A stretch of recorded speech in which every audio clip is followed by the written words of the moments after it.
2024 2024 elections ఎవరు ఊహించనిది. అసలు మామూలుగా గాదు. గతంలో 2020 ఎలక్షన్స్‌కి ముందు అంటే కౌంటింగ్ జరగకముందు గానీ, బలంగా మామూలుగా గాదు అసలు కుండ బద్దలు కొట్టేటట్టుగా జగన్మోహన్ రెడ్డి గారే గెలుస్తారు 100కి 100% అని ఒక ఛాలెంజ్ గాని చేశాం. అంటే బెట్టింగ్‌లు గాదులే గానీ ఛాలెంజ్ చేశాను నేనైతే.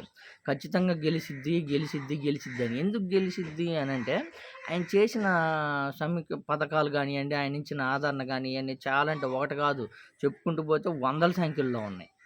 ఆ నమ్మకంతోటే మేము జగన్మోహన్ రెడ్డి గారు ఖచ్చితంగా గెలుస్తారు. గెలవాలి కూడా అని చెప్పాము. ఎందుకు గెలవాలంటే, ఏ సీఎం అయినా సరే 10 సంవత్సరాలు ఛాన్స్ ఇవ్వాలి. 5 సంవత్సరాలు ఇచ్చారు. ఇంకొక 5 సంవత్సరాలు ఇస్తే ఇప్పుడు ఏదైతే నవరత్నాల్లో భాగంగా ఏదైతే పథకాలు అందించాడో గతంగా ఒక 5 సంవత్సరాలు అభివృద్ధి ఏందో చూపిస్తాడు. అందుకు మళ్ళీ ఏదైనా కొత్త సీఎం వస్తే మొత్తం తారుమారు అయిపోద్ది.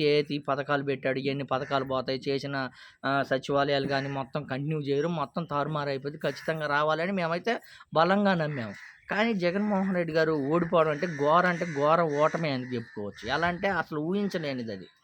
ఏది 11 సీట్లు వస్తాయని కనీసం జగన్మోహన్ రెడ్డి గారు కాదు కదా, నారా చంద్రబాబు నాయుడు గారు ఊహించలేదు. అయితే ఈ ఓటమికి కారణాలంటే అనేకమనే చెప్పొచ్చు. 1, 2 అని చెప్పకూడదు. 100 కార్యకర్తలు కానీ, నాయకులు కానీ చాలా అంటే చాలా చెప్తున్నారు.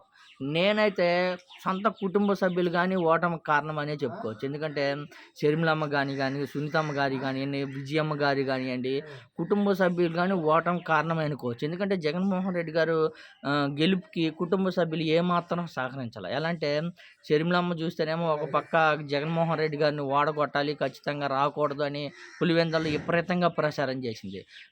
సునీతమ్మ గారు అయితే మా నాన్నగారిని చంపిన వాళ్ళకి టికెట్ ఇస్తారని అటు చేశారు.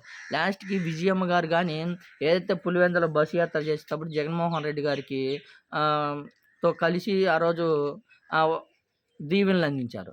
తర్వాత ఏదైతే అమెరికా వెళ్ళిన తర్వాత జగన్మోహన్ రెడ్డి గారికి కాదు షర్మిలమ్మకు ఓటేసి షర్మిలమ్మను గెలిపించాలి అనే విధంగా ఈరోజు మొత్తానికైతే జగన్మోహన్ రెడ్డి ఘోర ఓటమి పాలవడానికి కుటుంబ సభ్యులు కానీ తోడయ్యారనే చెప్పుకోవచ్చు.